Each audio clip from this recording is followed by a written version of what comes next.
Welcome to Entrepreneurhood, where we break entrepreneurship down into three simple pillars: business, lifestyle, and motivation. Our goal is to use our personal experiences as industry leaders to guide and inspire young entrepreneurs to see the lesson in every challenge. Because we understand that companies don't succeed, people do.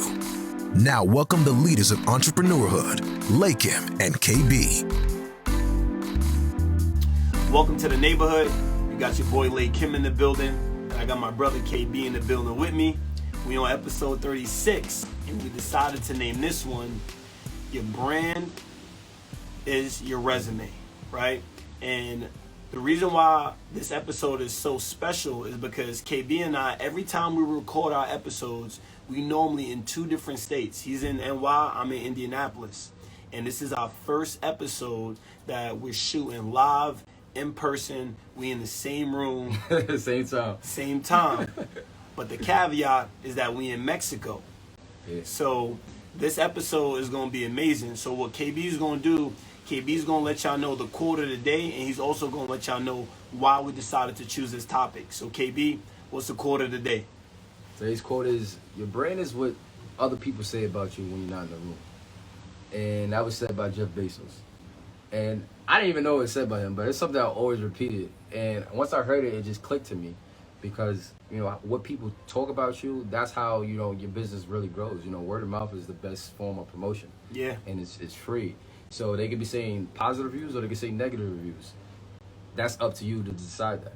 And how you decide that is by branding yourself very well. And that's one thing I'm big on. Y'all know, Body by KB, that's, when you hear that, you thinking fit, you thinking curves, you thinking confidence. That's how I brand myself. So that's very important. And I'll say that one more time. Your brand is what other people are saying when you're not in the room. It's a fact. And the main reason, like you said, we chose this topic to, we know entrepreneurs, sorry, when you become an entrepreneur, you're no longer judged by your resume because now you're the boss. Yeah. So instead of everyone judging you by your results and your brand, getting rid of your job resume is extremely scary, but having an autonomy to prove your worth without a piece of paper is one of the most gratifying things in business. So that's why we want entrepreneurs to understand your brand is your resume. That's it. So what have you done in so many words? And how many people have you helped? Who are you helping? Why are you doing it? Why are they coming to you specifically? That's true. And I think the biggest thing is when you get into business, you start to realize that, when you're the boss, you can't be walking around with a resume saying, hey, this is what I've done, this is what I've done. What does your brand say you've done? That's what people really care about, because your brand is, KB's going to let y'all know what the definition of that is, but I think it's so important, and that's why, KB and I, we're real passionate about this topic. So, KB, did you find the definition of, what brand means? Brand is the marketing practice of actively shaping your brand and your business. So the basic definition is that how do you serve your customers, the way you serve them, the way they can get in contact with you, the way you promote yourself, all of these things ties on the branding because it's a one big umbrella. Yeah. And we all have different things that we need to work on as far as our branding and things that will make the biggest difference so we can make the most amount of money. So that's the whole point of this, is understanding that it's the little things that you need to tweak or the little things that you need to change about your business, far as having a mission statement. Yeah. That has to be clear. What are you trying to do?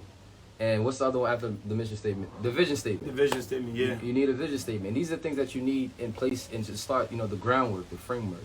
Because people always rush in to, get the logo and get the website, which is great. But at the same time, you got to make sure your paperwork's straight too. Yeah. You don't want to be branding something, and I'm just saying, body by KB, body by, so you start pushing forward. And I think, a lot of times we just jump right into it. That's what entrepreneurs usually do, which is good, but you got to be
Yeah,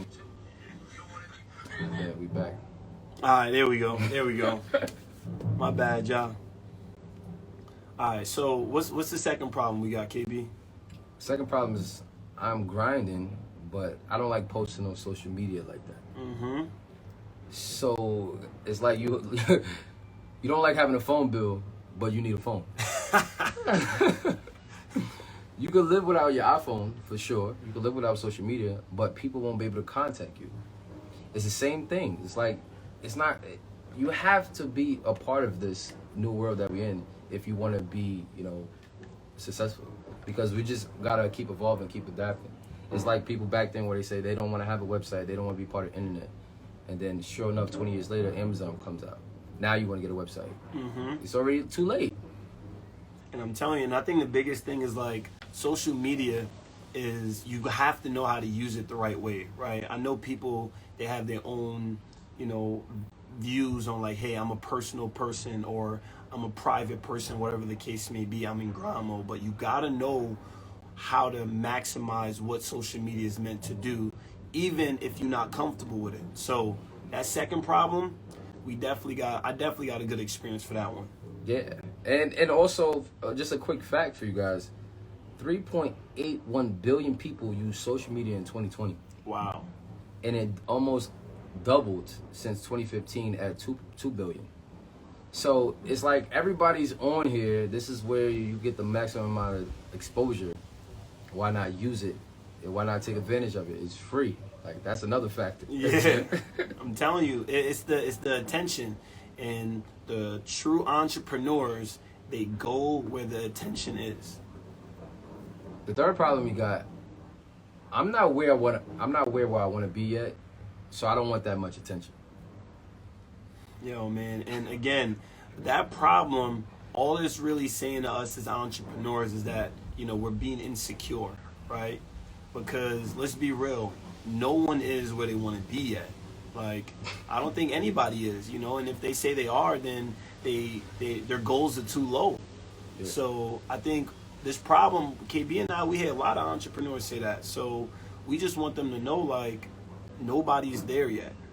And if they are, their goals are low. And when I ask them, it's where do you want to be? Mm-hmm. Because if you don't define where you want to be, then you're not going to know what you're shooting for.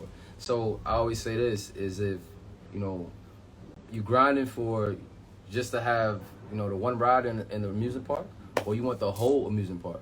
So if you need to know what type of grind it is, and it's up to you to determine that. That's true. So you got to know your destination before you start any type of trip or any type of movement. See, and with us entrepreneurs, the reason why we chose these three problems is because we feel like they're the most common things when it comes to branding yourself, and realizing that, again, your brand is your resume. So what KB and I, we're going to do, y'all know how the episodes go. We're going to start off by sharing with y'all some of our experiences or other people's experiences that relate to this problem. And then we're going to let y'all know what the solutions are at the end of the episode. So let's jump into some of our experiences. And I'll jump into the first one, right? Because the first problem we said is that it's hard building a brand when no one knows who you are. And here's my experience, right? In 2015 is when I started James Marketing Consultants, right? That's my company, James Marketing Consultants. In 2015, it was just an idea that sounded cool to me. And I was 22 years old. And I had no business experience. My motivation was high, but my skill set was very low.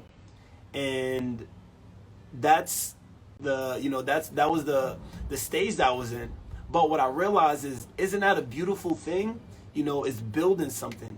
When you build something, your excitement is high. You're passionate about it. And that was the biggest thing that I wanted to get at. And all building a brand means is getting people to see your vision. That's what I had to tell myself.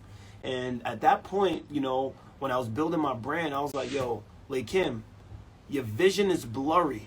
So because my vision was blurry, my brand was blurry. Right? The money was blurry too. The money was non-existent. It wasn't even blurry. It just didn't exist because I was trying to figure that out. And once I was clear about what I wanted, that's when JMC started to take off. And now JMC is my brand. JMC is my resume. All based on me building it up. Because at first, when you're building something, like I said, it started as an idea. It started cool. So I got a question. What hit you? Like, what was the pivotal moment for you to change how you was going to brand yourself? When I realized that I had to get my brand online and I had to like get people to buy into something. So at first, when I was building my brand, I was like, all right, what do I want people to think JMC stands for? You know, first I had to like know what I wanted it to stand for because I wanted people to buy into it. I started thinking about different companies and stuff, and I'm like, why do people like Nike? Why do people like Polo? And then I was like, what it stands for, what it means. And I wanted people to have that same idea when they thought of my company. Okay. And to give a backstory, this is when you left New York to move to Indianapolis. So not only people don't know your brand, they don't even know who you are. Facts. So how do you, how do you get people to buy in to say like, yo, come work for me. We're going to make money doing sales door to door. Like for real, I think, again, it was just my excitement. And I think that's the biggest thing when you're building something is we're all excited about it, right? But the toughest part is the consistency behind it. We know everybody, they start this, they start that, they start working out. They got a clothing brand, they got a makeup company. But the thing is, they then fall off after a couple of weeks or a couple of months. But the biggest thing for me was, I'm like, yo, if I'm going to start something that's going to be mine, I'm going to be extremely passionate about it, because what I've learned about sales and business is sales and business is a transfer of excitement. And that was one thing that I had to tell myself. So for me, that was the exciting part. Like I was excited that no one knew who I was, because I knew I wanted people, eventually people was going to know who I was. Yeah. My example is minute compared to business, but it's a true life experience. I moved a lot as a kid growing up, and I always was the new person, the new kid all the time. So with me being a new kid, I always had to reposition myself, rebrand myself to see who I am. And everybody knows the first day of school is always the worst when you're the new, because you don't know anybody, and you at lunch, you like, yo, who I'm going to sit next to? You might sit next to the corny kids, thinking they're the cool kids. You might sit next to the cool kids, but realize they're really not that cool. Facts. So what I used to do, because people have a hard time branding themselves if nobody knows who they are. I get it. So when being a cool kid, I will analyze and I will seek out, competition in business terms. I'll seek out the competition before, and when I go to the lunchroom, I'll be who I'm supposed to be. And I will make sure I will stay true to my core, to my mission statement, to my vision statement. And I know, like, listen, I'm going to let them know that I'm fly, I dress nice, and I'm sarcastic. And that's going to be my way in. And as I did that, and I could play cards, I was playing Crazy Eights. That was my thing. So I know all these different elements about myself, being a new kid every time. So I might have some Jordans on, some Air Max on, people will be attached to that. So I knew my promotion had to be very well. I had to make sure, my delivery was right, because I didn't want to come off arrogant. People used to just say that, but it's like, that's what attracted me a little bit. So you got to give them a sauce, but not too much. And then when I get in the classroom, I'm smart as hell. So they was like, yo, but you do this. And next thing you know, they know me, they like me, and then boom, they trust me. So now I used to learn, this is, high school, junior high school, throughout my whole years, I learned this, but I wasn't doing business, I wasn't making money off of it. But once I took those same elements from know, like, and trust, then I start implementing my business. So I might go to these network events, I might, wear what I wear, people might compliment me, and I might, keep my jokes and be sarcastic, and they're like, oh, what do you do? I'm a personal trainer. Oh, really? They like me, they trust me, I'm gonna try this guy out. And they actually come, then that's when I deliver. And that's when I give them the results. And now, what you want to do? You want to tell people about me. And it's like, that's how you build when nobody knows who you are. Yeah. Because it's like, when you go, people that come from New York, they say, if you come to New York, you make it here, you can make it anywhere. That's only because they have the mentality to say, I'm going to do whatever I do in New York, but I'm going to do it here. Yeah. You know what I'm saying? Yeah, So, yeah. So it's the same thing. It's like, don't be worried that you have 0 followers, 5 followers, or you're not famous as a group of friends, or somebody doing the same business as you has a great following. There's a market for you. There's a niche for you. There's people that's willing to pay that price, who can't afford that person that you might idolize or whatever. And I think that's important to learn as entrepreneurs. Like, don't compare. Social media is great, but it also can be messed up at the same time, because there's so much content and you just comparing, like, oh, I thought I was good. You know, I'm not happy about my Honda because this person just got a new Bentley. You know what I'm saying? Yeah. You gotta be happy. If you made $20 and that was your first sale, shit, be happy about that. Yeah. You know what I'm saying? Like, it's better being in the negative, and it's better than making nothing. Exactly. So I think we get caught up with so much of, that has nothing to do with us, honestly. Everything has to do with you. You should appreciate, the journey, and also understand, somebody started at 0 as well. Like, everybody wasn't known when they started their business. Exactly. So, all right. So when you were building, KB the trainer, and you had your ups and the downs, what would you say was your biggest thing of when you're like, all right, now I'm starting to see some progress? Or what was like the biggest challenge when you were building KB the trainer? Because in fitness, we know, like, it's extremely competitive. Like, everybody's a fitness trainer. Yeah. And you ain't have no equipment. No. You ain't have a place consistently to train. Like, you ain't had none of that. So, like, how did you find a way to be you and take off? I literally took whatever I had. So I had no equipment, but I had the park bench. The park bench was free. And, from that one session, I would save money and go to Modell's on the Avenue and buy a resistant band, or go to Marshall's and try to get some cheap equipment. And I would just try to, be strategic and go on YouTube, look up different ways how to use one particular thing. And I wanted to master whatever I had in my hand. And that was my approach. It's like, this is what I have. I'm going to make something out of it. And I just come from where we come from. So we can't just make excuses. Yeah. And that was one thing. I wasn't going back home with no money. I'm used to coming back with a new lead or some money in my pocket. And then as I kept doing it, mad ups and downs. I lost money. I bought stuff that I didn't need. And, you just learn through the process. But when it really started to take off is when I started narrowing down my niche of me helping women be fit without losing their curves. Once I started doing that, and I was a clear focus, and I was just mastering this craft, I'm still mastering it, that's when things started to skyrocket, because the people are coming to me and they know what they want already. Yeah. Because they see, before they even get to me, they see everything about me and what I stand for with my training. And I think that's important, because your brand is your resume. That's it. and I think, like, that's so cool, because, like, that's the biggest thing of, when no one knows who you are, before they know who you are, you have to know who you are, right? Like, you as an entrepreneur, you got to know who you are before you're trying to get it out to people. So I think that's why we hear a lot of people say, it's hard building a brand when no one knows who I am. But, like, do you know who you are, right? And once you narrow that down, I think that makes sense. That's why KB took off, was because he narrowed down his niche. And then he was like, all right, I know exactly what I'm going to do. And then boom, off to the moon. So I think that was money, man. What's the second problem we got? The second problem is it's a big oxymoron. I'm grinding, but I don't like posting on social media like that. That's what I did. I said that for sure. It's like we just running away for the next best thing, the thing that's now. So it's like more people have, a lot of people have iPhones now, and it's like, I like, I like working easy. I like doing stuff on my phone. I like connecting all my products, but I don't want to get iPhone.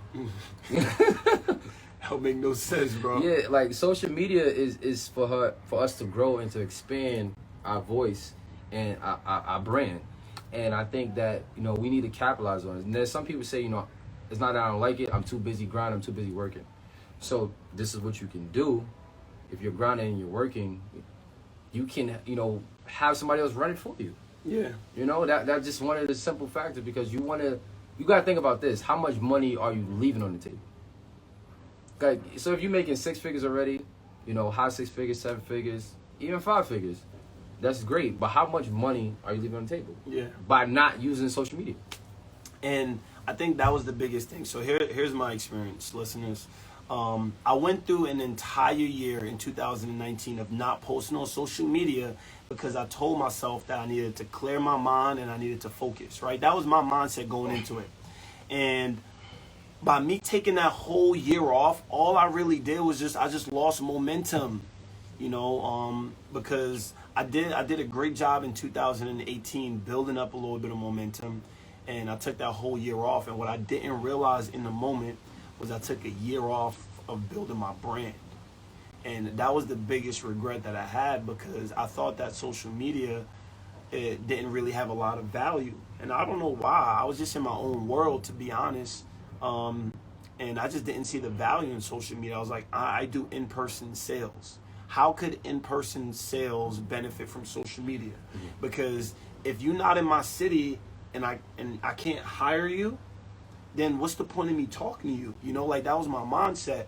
And I think if you're a private person, then my advice is just to document your journey, right? Your business journey. Yeah. Because I think people look at social media and they be like, oh, I got to show everybody everything that I'm doing. Yeah. But that's not it. And that's what I thought too. But even in 2019, when I was pretty insecure and I had a lot of shit going on, if I just documented my business aspects of what I still did, because I still did a lot of cool stuff that year, but I took a whole year off. And what I realized was the main reason I use social media is business first, pleasure second. Yeah. And I think that's my take on it now. But I was just, when I told myself I was in grind mode, I was really just insecure. That was it. Yeah, and not a lot of people are going to admit that. They just think, I'm just, I'm just this way and I can't get with it. And it's like, it's not about you getting with it. It's understanding that there's money to be made from using a free platform. Yeah. It's that simple. So if you're a business person, you understand profit and losses, and you understand investment. And we spend our time and we spend our money on investments. Why not take advantage of the free one? Exactly. So I've never been that person. Even back in from MySpace days, I used to post certain things. I wasn't